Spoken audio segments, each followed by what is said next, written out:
Welcome to the Mind for Success podcast. I'm your host, Kimberly Lebbing, and I love seeing business professionals, leaders, and entrepreneurs have massive success in their businesses. Are you ready to reach a higher level in your business? Are you looking to rise to the top and break through the barriers that are holding you back? If this is you, join us on the Mind for Success podcast. Hello, and welcome to the Mind for Success podcast. My name is Kimberly Lebbing, and I am your host today. We're going to talk about the pitfalls of people pleasing today with entrepreneurs specifically, and how entrepreneurs' success can really suffer when you're constantly seeking approval and saying yes too often.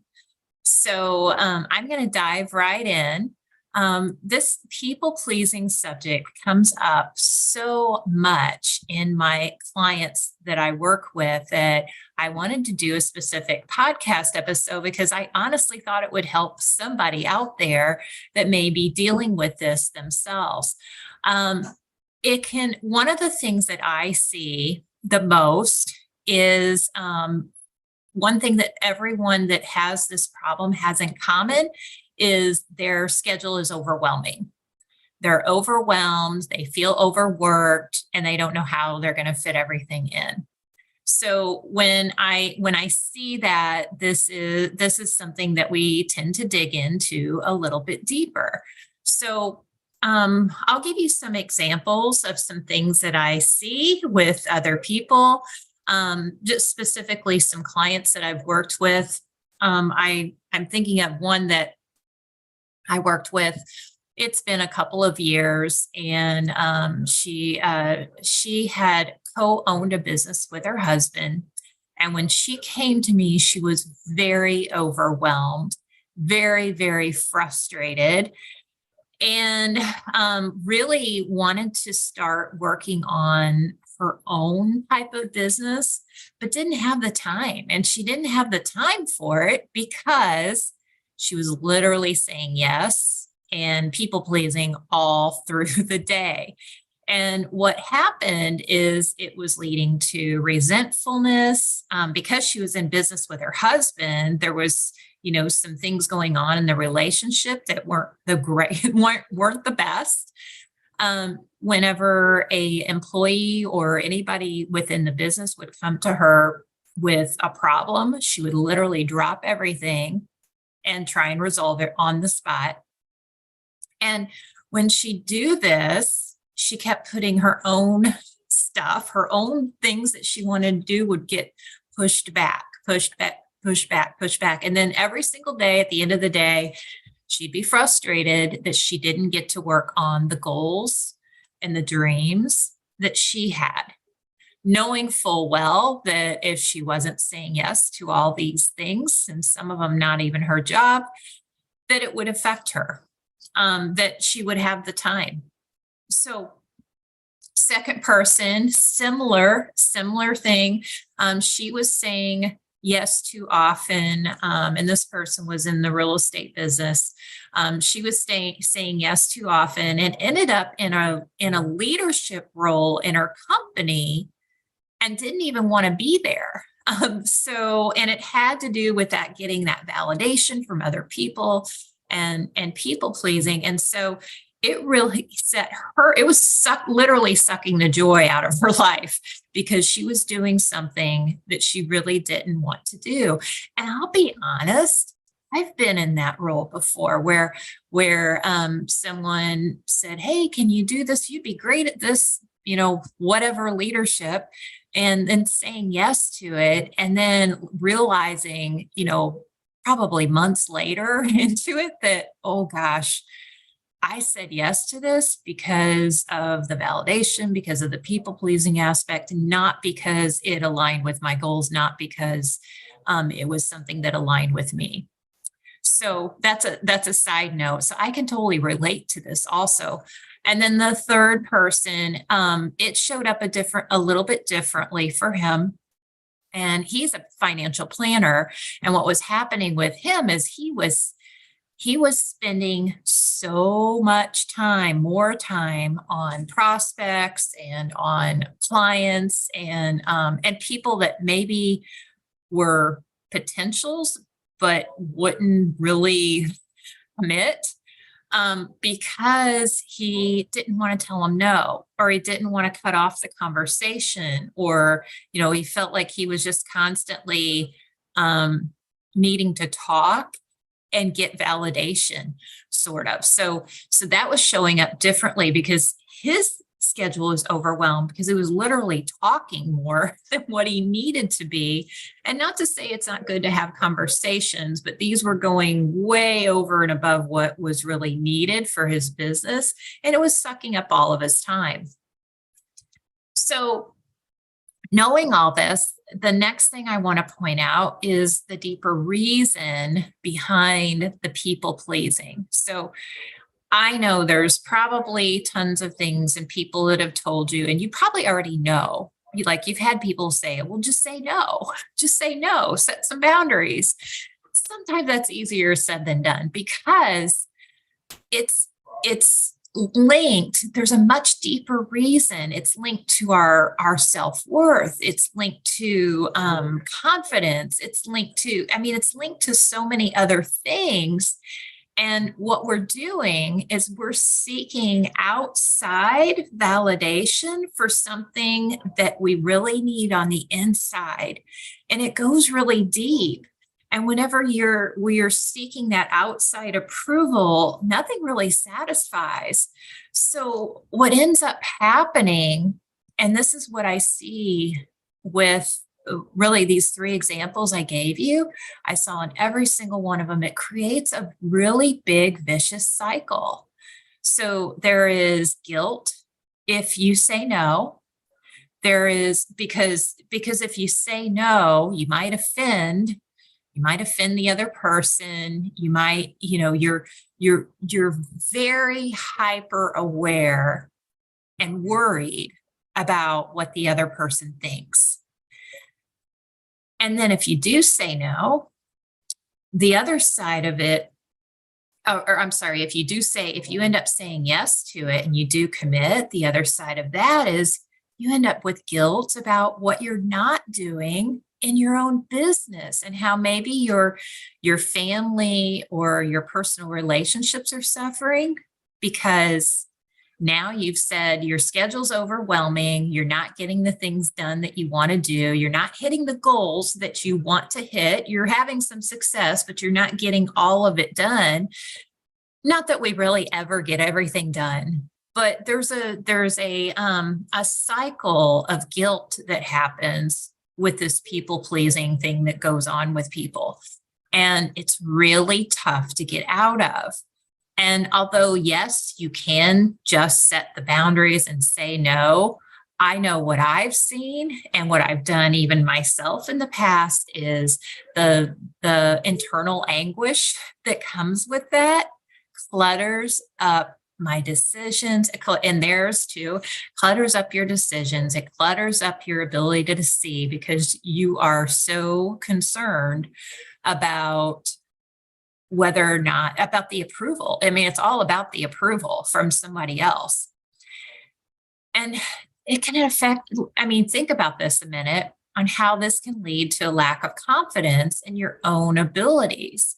Because if you are constantly saying yes to things that you shouldn't say yes to, or that that don't align with you and don't align with your goals, then you're going to lose some confidence in what you're really doing. You're going to lose confidence in your ability to really build a business. You're going to lose confidence on, am I ever going to have enough time to do all the things that I want to do if I keep this up? And it affects so many things. It affects your ability to take risks, to make bold moves, because you're going to be careful. Like these are kind of the side effects of that people pleasing. You're going to be so careful about what you take on because you're overwhelmed. Because you're overwhelmed, from all the things that you said yes to, you're going to be overwhelmed and your schedule isn't going to have much room for new opportunities. So think about that and the things that you might be missing out on. You're missing out on, possibly partnerships, possibly team that can help you build your business. You're missing out on opportunities. You're missing out on maybe networking opportunities. There's so many things that people miss out on simply because their schedule is overwhelmingly booked with things that they don't even want to be doing.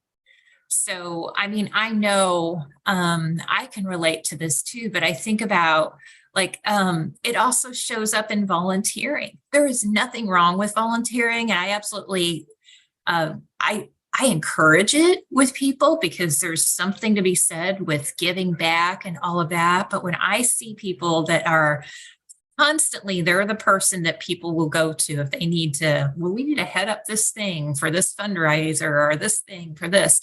And while that may be a gift of yours, or maybe that's something that maybe you were asked and then people were like, okay, now they've got you pegged that you're the person, you're the yes person on this.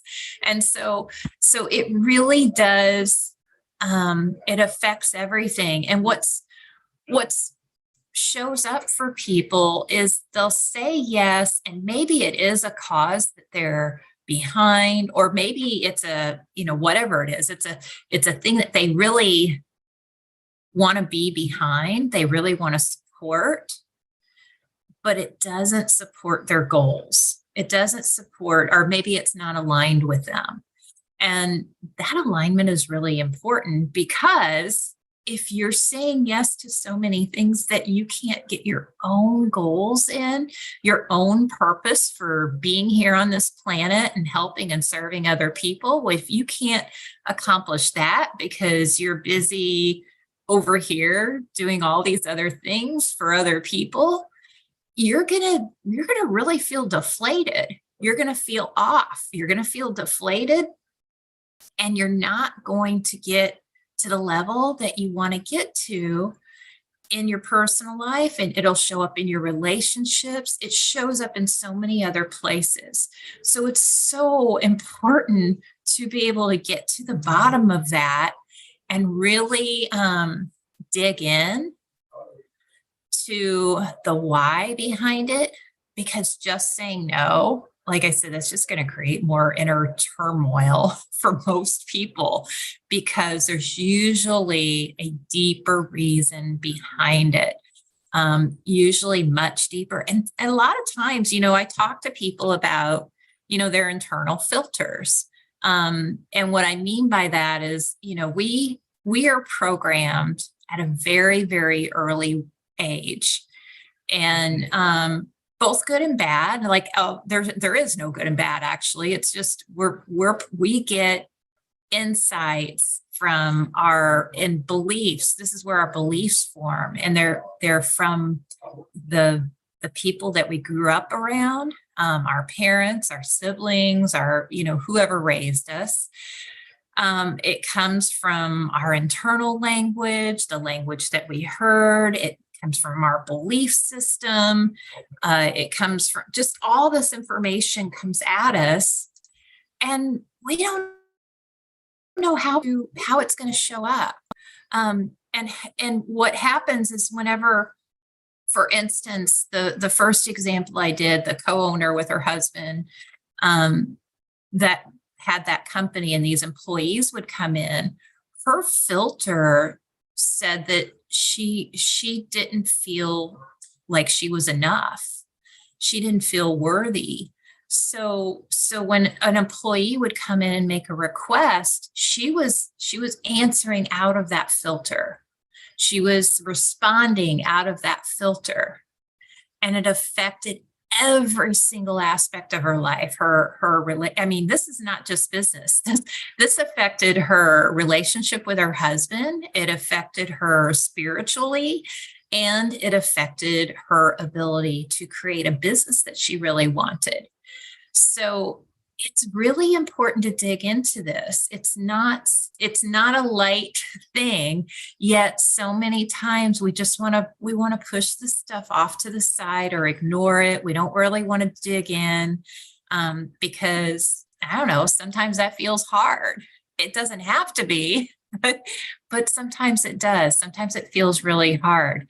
So it's really important to dig in. So that leads me into the third part where I really want to help you with setting the boundaries and saying no and how to do that in a different way that doesn't invoke the guilt. So I would say, this is something I work with with people. So I'm going to give you the really digging in part, but also, pause before you say yes to that next thing. Pause and ask yourself, does this align with my goals? Does this align with what I want for myself, for my family, or my significant other? If that's part of your why, or a lot of people it is, does this align with my goals? And if it does, and then ask yourself, and if your answer is no, ask yourself, where is that? Because I'm going to guess that probably there's some guilt coming up about that, and or guilt feelings about, telling this person no. Ask yourself, where is that coming from? What is that about? Because when you really dig into that, it can make a big difference. So one of the things I talk about to my clients in my one-on-one programs, in my group programs, and that is getting to the real reason behind it. So identifying what the real problem is, getting to the real reason behind it, and then shifting it so that it's no longer a problem. And there's a fourth step in that, and that's integration. That integration piece is really important. And that's where, my personal belief is having someone that can help you integrate that new behavior and integrate that into your business, into your relationships, into all aspects, can make a big life-changing difference. Can you imagine? So I'm just going to talk to the people pleasers out there. Can you imagine what life would be like if you were no longer people pleasing? What would be available to you if that was no longer a problem? If there was no longer like guilt related to every time somebody asked you if you wanted to do something. Think about that a little bit and think about how much further you could go if that was no longer a problem. So I'm just going to recap really quickly. So the very first thing we talked about was how people pleasing affects your business. It affects all of us. I gave you some examples of how it can distract us, and how some specific people, how it showed up. And then the second point we talked about was the deeper reason behind the people pleasing, and really digging into what it is and asking yourself those bigger, deeper questions so that you can say no without this vicious cycle of guilt going on. So I want to thank you for listening today. I hope you enjoyed this episode. I hope that it was helpful, and I will see you on the next episode. Are you ready to break through the barriers that are holding you back and reach a higher level in your business in just 4 hours? Be sure to click the link today and join other high-achieving professionals that have worked with Kimberly Lebbing to accelerate their success.